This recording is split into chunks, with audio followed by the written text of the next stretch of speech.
Hello बच्चों, good morning. आप कैसे हैं? मुझे लगता है कि आप सब अच्छे भी हैं और अपनी अपनी तैयारी में भी लगे हुए हैं। मैं आज उन बच्चों से बात करना चाहती हूँ जो अपने आप को वीक समझते हैं। और पहली बात तो ये कि वीक कोई नहीं होता, अपने आप में हर कोई सक्षम है, अपने तरीके से हर कोई मेहनत भी करता है। लेकिन अगर आपको लगता है कि आपके पास समय कम है और आपने किसी वजह से तैयारी नहीं की है, तो चिंता मत करो, टेंशन छोड़ दो। बिल्कुल अच्छे से आप भी तैयारी कर सकते हैं अगर आपने दी हुई बातों को फॉलो किया। जो मैं बता रही हूँ उसे ध्यान से सुनो, समझो। और अगर आपने अभी तक सब्सक्राइब नहीं किया मेरे चैनल को तो फटाफट सब्सक्राइब कर दो, लाइक कर दो। और अगर आपको लगता है कि दूसरे बच्चे भी इसका फायदा उठाए तो फटाफट इसको शेयर भी कर दो। और आज मैं आपको बताने वाली हूँ कि आप टेंशन बिल्कुल मत लो, टेंशन में कोई काम अच्छा नहीं होता। दूसरी बात ये कि आपने पूरे साल का जो सिलेबस है वो एक महीने में कैसे खत्म करना है, किस तरह से आपने पढ़ना है और वो आपने अच्छे मार्क्स भी लेने हैं। इसके लिए आपको कुछ बातों का ध्यान रखना होगा। वो ये कि एक तो आप पहली बार तो ये कि आप वीक नहीं है, ये तो आप जुट जाओ अपने कार्य में। पहले तो लिस्ट बना लो कि आपको कौन कौन से चैप्टर्स अच्छे से आते हैं।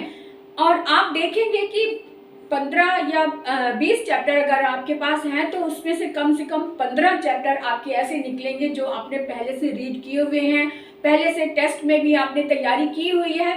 अब बचते हैं 5 चैप्टर, वो एक ऐसे हैं जो आपको जिसमें आपको थोड़ी सी मेहनत ज़्यादा करनी है। तो सिर्फ 5 चैप्टर ही तो हैं जिसमें ज़्यादा मेहनत करनी है। तो इसके लिए क्या करें कि जो चैप्टर आपके पहले से रेडी हैं वो 2 या 3 दिन में उनको रिवाइज कर लो। उनमें भी जो इम्पॉर्टेंट क्वेश्चंस हैं, जो इम्पॉर्टेंट टॉपिक्स हैं, उनको आप पहले रीड कर लो। और उनकी सिर्फ रीड ही नहीं करना, उनको लिख लिख कर भी देख लो। और ये 2 या 3 दिन में आपका तैयार हो जाएगा, क्योंकि आप पहले से पढ़े हुए हैं। पहले से उसकी जो समरी है, उसका थीम है, उसके क्वेश्चन आंसर भी पहले से आप लर्न कर चुके हैं। इस समय आपको सिर्फ रिवीजन करना है। तो इस तरह से 2 या 3 दिन में आपने उन 15 चैप्टर्स को रीड करके रिवाइज करके साइड में रख कर देना है। अब बाकी जो बचे 5 चैप्टर हैं उनमें थोड़ा सा ज़्यादा आपने फोकस करना है। उसमें भी आप मार्क कर लो कि कौन कौन से इम्पॉर्टेंट क्वेश्चंस हैं।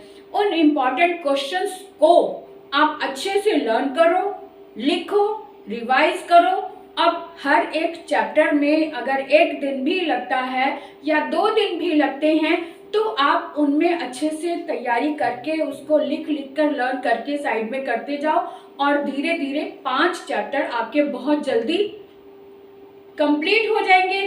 और आप देखोगे कि आपके अंदर, आपके चेहरे पर एक अनोखी चमक आ जाएगी। आपको खुद को कॉन्फिडेंस आ जाएगा कि आपको लगेगा कि हाँ, मैं भी कुछ कर सकता हूँ। तो इसलिए अपने अंदर एक फील जो होती है ना कि आई एम द बेस्ट वाली फीलिंग जरूर लाओ।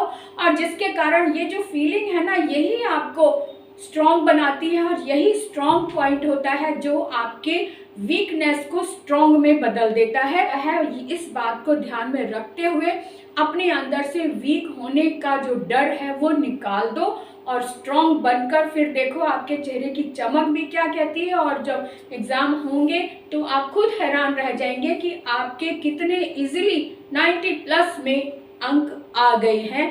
तो इसलिए इस बात को फील करते हुए कि आप भी 90% लेने वाले स्टूडेंट्स हैं, किसी से कम नहीं हैं, तो आज से अभी से जुट जाओ और अपने ही बनाए हुए नियमों का फॉलो करो और उस पर खरे उतरो। All the best.